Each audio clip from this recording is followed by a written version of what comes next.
This is a technological showcase set in the world of The Witcher 4. What you just saw and are going to see now is running on a standard PlayStation 5 at 60 FPS with ray tracing. So in the game, you'll be playing as Ciri, a professional monster slayer, a witcher.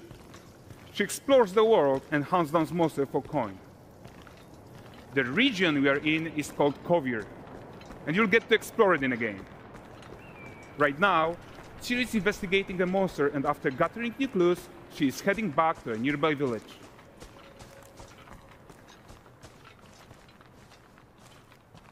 All right, everyone, meet Kelpie. Let weeds be weeds, Kelpie. So just like Geralt and Roach, Ciri has her own loyal companion. We return to town. These two characters need to feel like one. Since you're gonna explore the world on horseback, riding needs to feel seamless, natural, and just fun. Yeah, and to support that, we're introducing multi-character motion matching in Unreal. So Ciri and Kelpie, they're perfectly synchronized when mounting from any angle and speed. And we also support root motion movement on Kelpie, so controlling her feels realistic and grounded.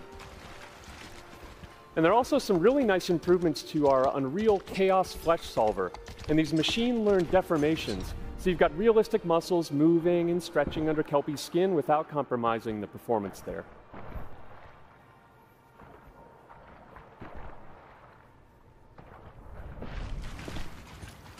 So let's leave Ciri behind for a second and talk about the world itself. So much of the Witcher world is natural, organic, especially Kovir with its dense forest and wild nature. Yeah, and wild nature is hard. And with nanite geometry, we've freed artists from so many of their old constraints. But we don't want to rest until everything we do in Unreal has that same spirit of freedom. There's always more work to do. And foliage is a huge piece of that puzzle. So we are excited to introduce nanite foliage. And in order to achieve gorgeous foliage density everywhere, while still being memory efficient, fast to render, we believe that a new idea was needed. So instead of the same card approach we've been using for the past 20 years, artists should be free to take a nanite approach to foliage, modeling every single leaf and pine needle. And the old LOD tricks of the past, they needed a complete rethink. And in their place, it's a new adaptive voxel representation in nanite. It's volumetric, it's fully 3D, it is super fast to render. And these dense clusters of triangles turn into these cubes, which at a distance, they're no larger than a pixel, and they react to the changing light of our dynamic sun and our shadows, and they allow artists to render whatever amount of foliage is needed to achieve their vision without compromise. And no compromise means how ambitious we are when it comes to bringing our vision to life with incredible visuals. But more than that, together with Epic, we created faster way to load the world. We can now bring in more content more quickly for the smoothest possible experience as we fly down to catch up with Ciri.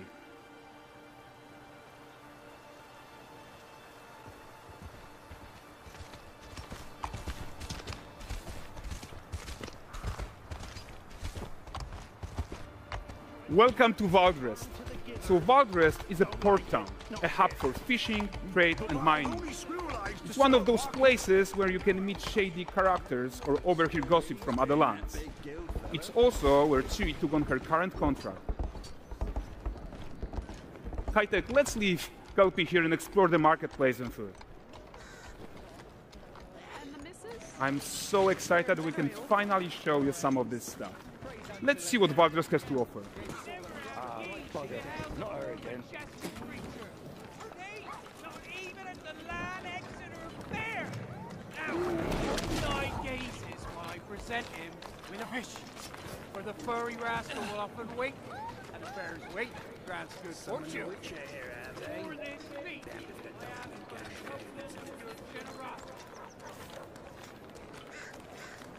Pardon.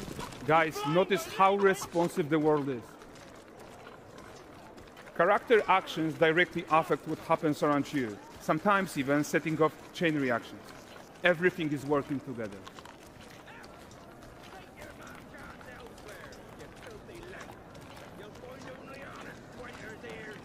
Oh, look at this poor gentleman being taught how to fly by an angry innkeeper. That's what happens when you cheat at Gwent. Last of it, is it?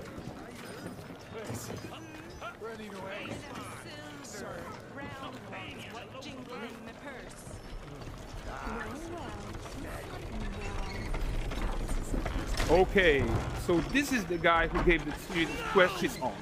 Like you probably suspect, he has his own agenda in all of this. You're off your tits again, Wilfred. Get your ass up.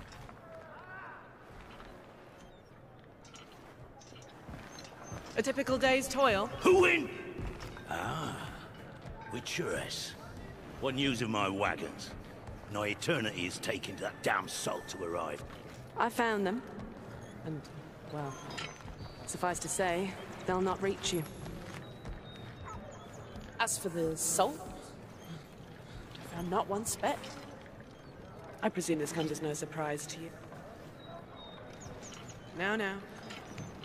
Kavir's smuggling trade is of no concern to me. Shush, shush, shush. The manticore that flattened your cart and devoured your men, quite the opposite. Manticore? No, them winged hellspawn dwell in the arse end of Creighton. While Ciri decides what to do about that merchant, let's take a look at the character technology that powers this marketplace. Why don't we listen in on these fishmongers? They're selling their wares, chatting up customers. Morning, catch this is. Won't find none fresher. Reckon me ladies after one of them. Get this cleaned and gutted for you. You mind, dearest?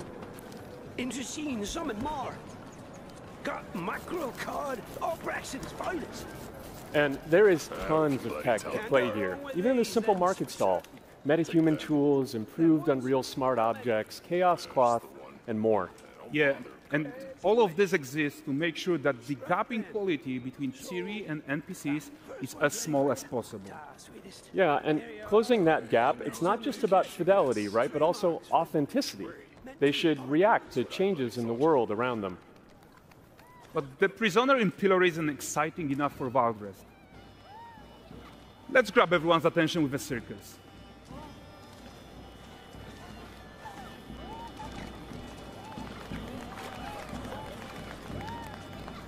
But the great performance deserves a huge crowd though. Let's crank it up.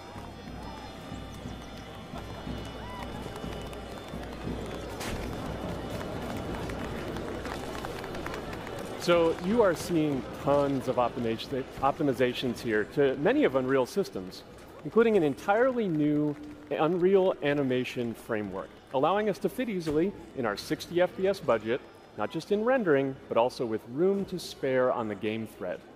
Over 300 animated skeletal mesh agents all going about their business.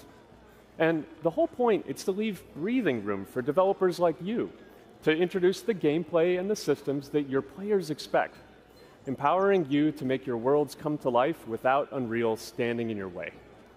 You are right. That's the open world RPG that we're making. But before we wrap up, how about one final check-in with Ciri?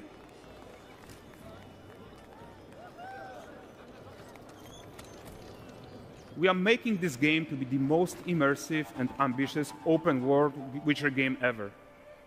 And we are making this a reality thanks to our work on Unreal with the team at Epic. I think what we are doing together is going to bring in a new generation of open world RPGs, and I'm so proud of what we accomplished so far. We are too. So we're almost done, but before we go, here's a small gift for all Witcher fans. A first look at Lanexeter.